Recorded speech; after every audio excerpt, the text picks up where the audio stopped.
बच्चों, आज हम लोग एक महत्वपूर्ण टॉपिक है जिसके बारे में हम लोग जो है पहले से ही डिस्कस कर चुके हैं। उस महत्वपूर्ण टॉपिक का नाम है ब्लड एंड एसोसिएटेड प्रोसेसेस। जो से संबंधित संरचनाएं और प्रक्रियाएं हैं वो हम लोगों ने अध्ययन करनी है। तो पहले वीडियो में आप लोगों ने देखा था कि हमने ब्लड का जो कंपोजिशन है उसके बारे में बात की थी। आज हम लोग छोटे छोटे जो हमारे टॉपिक हैं उनके बारे में बात करेंगे। तो सबसे पहले हम लोग आज जिस टॉपिक को लेकर के बात करने जा रहे हैं वो हमारा टॉपिक है destruction of blood. Destruction of blood it means destruction of RBCs. RBC का टूटना, जो लाल रक्त कणिकाएं हैं उनका टूटना। तो ये कहां पर होता है, कैसे होता है, और इसको समझने के बाद हम किन किन चीजों को जान पाएंगे। तो सबसे पहले जो मैं आपसे बात करना चाह रहा हूं कि आप दो बिंदुओं पर फोकस करिएगा। एक बिंदु को कहते हैं मेटाबॉलिज्म। मेटाबॉलिज्म के मतलब है शरीर के अंदर वह सारी क्रियाएं जो कि या तो कुछ टूटने के लिए होती है या तो कुछ बनने के लिए होती है। उन सारी क्रियाओं को समग्र रूप से क्या बोलते हैं, हम मेटाबॉलिज्म बोलते हैं।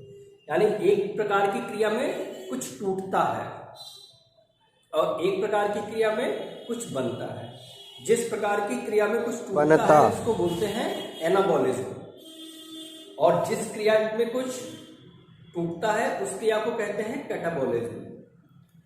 तो हमारी जो मेटाबॉलिज्म है वो क्या है, एनाबॉलिज्म प्लस कैटाबॉलिज्म। तो हम आज क्या पढ़ेंगे, ब्रेकडाउन ऑफ हीमोग्लोबिन, यानी कि आरबीसी का टूटना मतलब हीमोग्लोबिन का टूटना। तो ये कहाँ होता है और कैसे होता है, अर्थात इसकी हम आरबीसी की संक्षिप्त में मेटाबॉलिज्म को पढ़ने जा रहे हैं। लाखों क्रियाएं, करोड़ों करोड़ क्रियाएं हमारे शरीर के अंदर होती रहती हैं। तो दो ही प्रकार की होती हैं, एनाबॉलिज्म, कैटाबॉलिज्म, मिलाकर के मेटाबॉलिज्म। आप विस्तृत रूप से इस शब्द को अच्छी तरीके से जानेंगे। मेरी आशा है अगर आप कुछ इंटरेक्ट होकर के डायरेक्टली कुछ पूछना चाहते हैं तो गूगल मीट का, यानी कि रोज शाम के 6 बजे डीएलएड 4th सेमेस्टर को इंटरेक्ट करने की कोशिश करते हैं। जिस दिन नेटवर्क सही रहता है उस दिन अच्छा सा इंटरेक्शन हो जाता है, और जिस दिन नेटवर्क सही नहीं रहता है उस दिन इंटरेक्शन अच्छा नहीं हो पाता है। तो आप सभी शिक्षकों से मेरी यह एक संदेश है कि जो लोग सामने आकर के पूछना चाहते हैं अथवा जो सामने आकर के नहीं पूछना चाहते हैं वो गूगल क्लासरूम से जुड़ करके, मैं अभी लिंक दे दूंगा उसका, और जुड़ सकते हैं वो, और अपनी क्वेरीज, अपने क्वेश्चंस या अपनी जिज्ञासाएं उनको जो है सामने रख सकते हैं और उनके उत्तर आप लोग प्राप्त कर सकते हैं। अभी के लिए हम लोग हीमोग्लोबिन का क्या पढ़ने जा रहे हैं, डिस्ट्रक्शन। इसमें सबसे बड़ी बात है वो आपको ध्यान में रखनी है कि यह सोचना है कि क्या किसी चीज का डिस्ट्रक्शन भी लाभकारी हो सकता है। मैंने क्या कहा, आपको यह सोचना है कि क्या किसी का डिस्ट्रक्शन भी लाभकारी हो सकता है, यानी किसी का टूटना भी लाभकारी हो सकता है। यदि हाँ तो फिर आप इसको ध्यान से समझने का प्रयास करेंगे। जैसा कि आप सभी लोग जानते हैं कि आरबीसी का जो औसत जीवन काल है वो लगभग क्या होता है, 120 दिन का होता है। 120 दिन के बाद ये स्वतः जो है विखंडित हो जाती है। क्यों विखंडित हो जाती हैं, कहां पर होती हैं, ये सब हम जानने का प्रयास करेंगे। लेकिन जैसा मैंने कहा कि 120 दिन बाद ये विखंडित हो जाती हैं। क्यों होती हैं? शरीर की तमाम ऐसी कोशिकाएं हैं जो ताउम्र व्यक्ति के साथ में रहती हैं, नहीं टूटती हैं, यही क्यों विखंडित होती है? इसका एक छोटा छोटा और सामान्य सा कारण यह है कि आरबीसी कम समय में एक बहुत ज़्यादा वर्क करती हैं, इसीलिए वो डिज़ाइन होती है। उनकी स्ट्रक्चर, उनका जो इंटरनल फिजियोलॉजी है वो इसीलिए डिज़ाइन होता है कि वो कम समय में बहुत ज़्यादा कार्य कर सकें। तो इसको ऐसे समझें कि आरबीसी में न्यूक्लियस नहीं होता है। न्यूक्लियस न होने की वजह से एक बार में ही सारे के सारे आरएनए बन जाते हैं जिनको वांछित प्रोटीन बनानी होती है, और रोज करोड़ों किलोमीटर का पूरे शरीर में कोशिकाओं का जाल फैला हुआ है। करोड़ों किलोमीटरों का चक्कर लगाने के बाद में लगातार ये वर्क करती रहती हैं, अतः इनका जो है विखंडन सुनिश्चित होता है, इसीलिए ये विखंडित होती है। तो मैं इसमें थोड़ा सा और जोड़ने जा रहा हूं कि जब ये स्प्लीन में इनका विखंडन जो होना होता है वो 3 जगह होता है। एक तो सबसे ज्यादा इनका विखंडन किसमें होता है? स्प्लीन में होता है। फिर दूसरे नंबर पे इनका सबसे कम विखंडन जो होता है वो लीवर में होता है, और उससे कम जो विखंडन होता है वो कहाँ होता है? वो बोन मैरो में होता है। तो अंत में क्या होता है, जब ये अपने जीवन काल की समाप्ति की ओर होती हैं तो इनका साइज बढ़ जाता है। जब इनका साइज बढ़ जाता है तो ये जो तिल्ली है या स्प्लीन है, इसके अंदर छोटी छोटी केशिकाएं होती हैं, ब्लड कैपिलरीज होती है। उन ब्लड कैपिलरीज में जाकर के ये फंस जाती है। तो वहां पर 2 प्रकार की कोशिकाएं होती हैं। एक तो रक्त में विचरण करने वाली मैक्रोफेजेस वो कोशिकाएं होती हैं जो कचरा होता है या जो कोशिका होती है उसको खा जाती है। दूसरी होती है रेटिकुलो एंडोथेलियल सेल्स। ये ब्लड वेसल के अंदर की ओर रहती हैं। आप चित्र के माध्यम से देखिए, आपके ज्यादा समझ में आएगा। तो ये इन आरबीसी का भक्षण कर जाती है साइज बड़ा होने के कारण, और इन आरबीसी का भक्षण करके क्या बनता है, आइए उसको समझने की कोशिश करते हैं।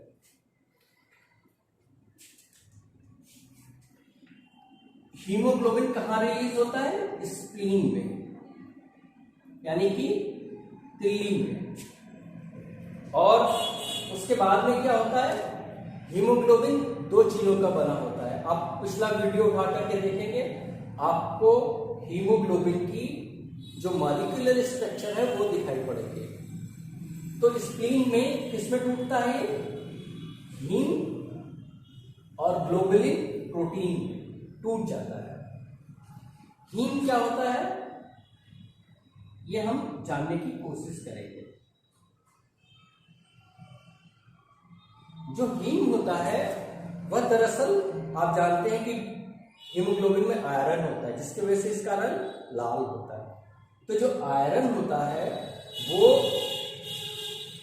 और एक स्पेशल टाइप की स्ट्रक्चर होती है जिसको हम बोलते हैं पोरफायरिन, यानी कि जो इसका हेड होता है, जो हीमोग्लोबिन का, उसको बोलते हैं पोरफायरिन। तो आयरन प्लस पोरफायरिन क्या कहलाता है? हीमोग्लोबिन। ये हीम क्या होता है?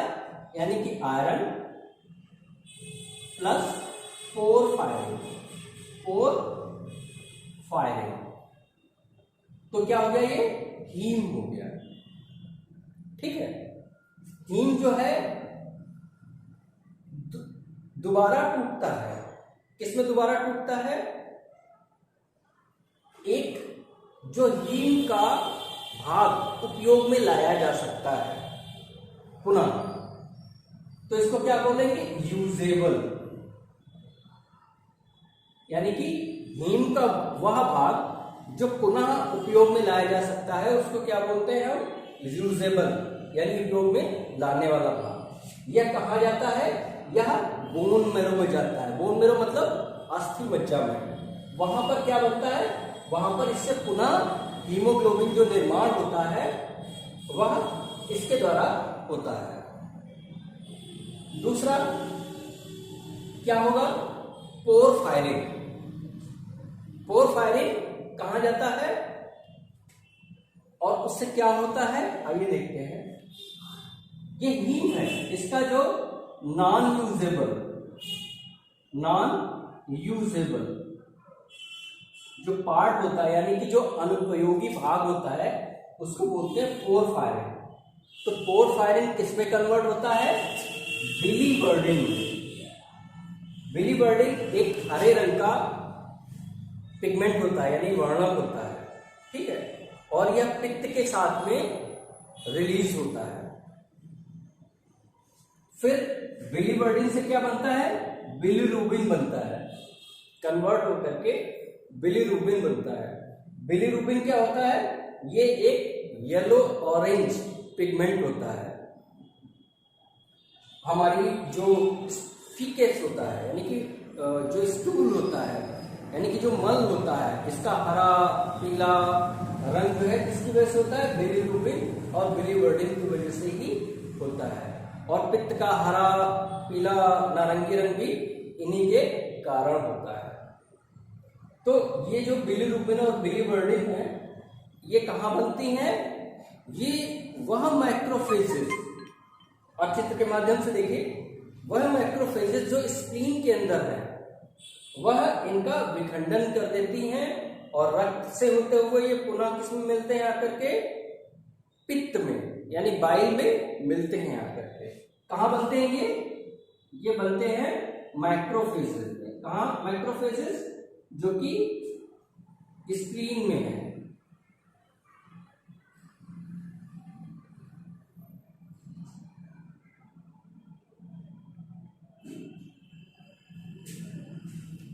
ठीक है, तो बिलीरुबिन का क्या होता है? बिलीरुबिन बाइल जो है कहाँ? आंत में फिर से छोड़ दिया जाता है। वह आंत में आकर के क्या होता है कि जो बड़ी आंत के बैक्टीरिया होते हैं वो क्या करते हैं? बिलीरुबिन को यूरोबिलिनोजन में कन्वर्ट कर देते हैं। कहाँ होता है ये होता है आपके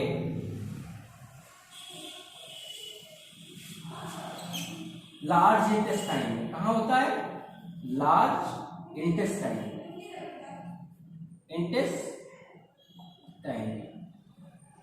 कौन करता है? ये बैक्टीरियाज करते हैं।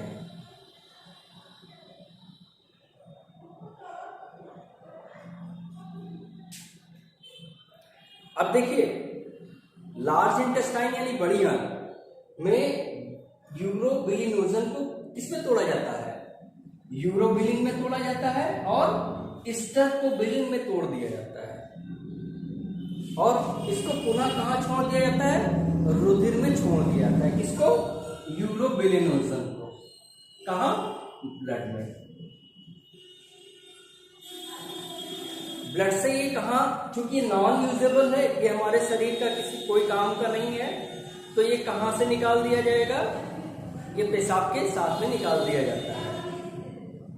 It is discharge out of the body through the urine,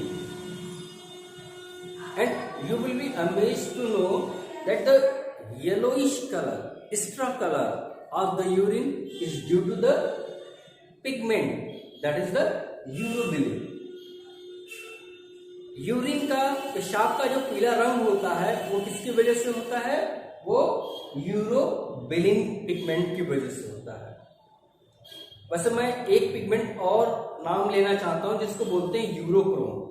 urine का पीला रंग यूरोक्रोम की वजह से भी होता है। तो ब्लड से होते हुए कहाँ जाता है?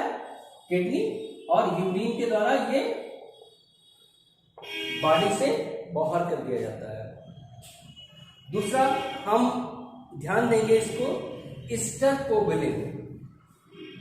स्टर्कोबिलिन बड़ी आंत में ही रहता है और ये मल के साथ में बाहर निकलता है।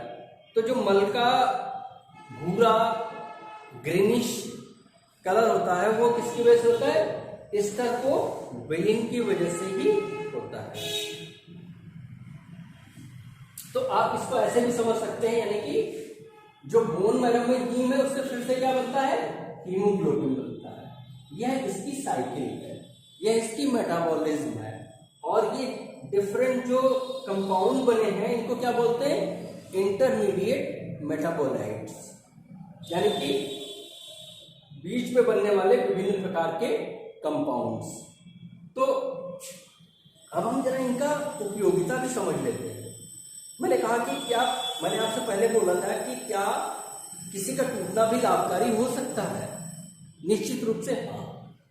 तो ऐसा आप समझिए कि जो बिलीरुबिन और बिलीवर्डिन है, ये व्यक्ति को जब जॉइंटिस होती है तो उस समय ज्यादा टूटते हैं, यानी कि हीमोलाइटिक एनीमिया के टाइम पे ये ज्यादा टूटते हैं। तो हमें ये पता चल जाता है इनका, हम पैथोलॉजिकल टेस्ट करा करके हमें जान सकते हैं कि क्या व्यक्ति किस बीमारी से पीड़ित है, जॉइंटिस या हीमोलाइटिक एनीमिया से। अब बात आती है यूरोबिलिन की।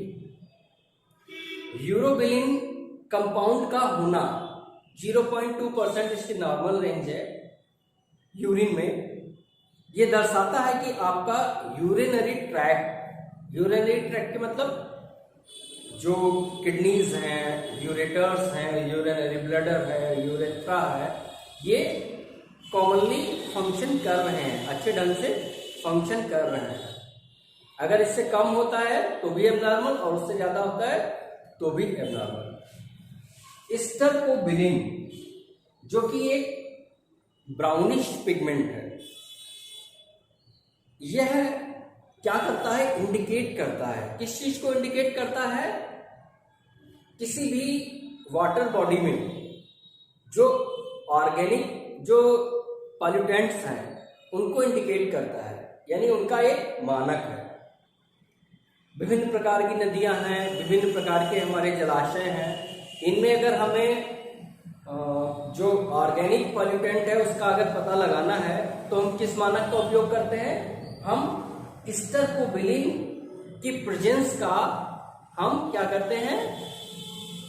एक आंकड़ा निकालते हैं टेस्ट के द्वारा, और उस आंकड़े की एक वैल्यू होती है, और वो वैल्यू कम है या ज्यादा है, इसके आधार पर हम क्या निर्णय लेते हैं कि यह वाटर बॉडी या यह जो जलाशय है या यह नदी जो है, इसमें जो ऑर्गेनिक पॉल्यूटेंट हैं, जो जैवीय जो प्रदूषक हैं, वो क्या है? ज्यादा है या कम है। क्योंकि जितने ज्यादा जैवीय प्रदूषक होंगे उतने ही ज्यादा वह जल पीने से बीमारियों की आशंका भी रहती है। इसीलिए इन मानकों का उपयोग पॉल्यूशन को ठीक करने में किया जाता है। तो इस प्रकार से हमने अंत में क्या समझा? हमने अंत में यही समझा कि जितनी ज्यादा हमको जानकारी होगी, मैंने क्या कहा? जितनी ज्यादा हमें जानकारी होगी उसके हिसाब से हम चीजों को किस प्रकार से उपयोग में लाना है ये सीख पाएंगे। तो यदि किसी विषय में आपको जानकारी है और उस जानकारी को सामान्य उपयोगिता में कैसे लाना है, मुझे यही चीज जो है बतानी थी आपको, जो कि मुझे लगता है कि आपको इसके द्वारा समझ में आ गई हो। आप पुनः देखिए और इसको समझने का प्रयास कीजिए। अगर आपको कोई क्वेरी लग रही हो तो गूगल मीट और गूगल क्लासरूम पे आप सामान्य रूप से अपनी चीजों को पोस्ट कर सकते हैं और डायरेक्टली इंटरेक्ट कर सकते हैं। चीजों को बराबर देखने के लिए, लेटेस्ट अपडेट के लिए आप चैनल को सब्सक्राइब करते रहें। और यह समय सबसे ज़्यादा सावधानी है कोरोना काल के लिए, तो आप अपने आप को जो है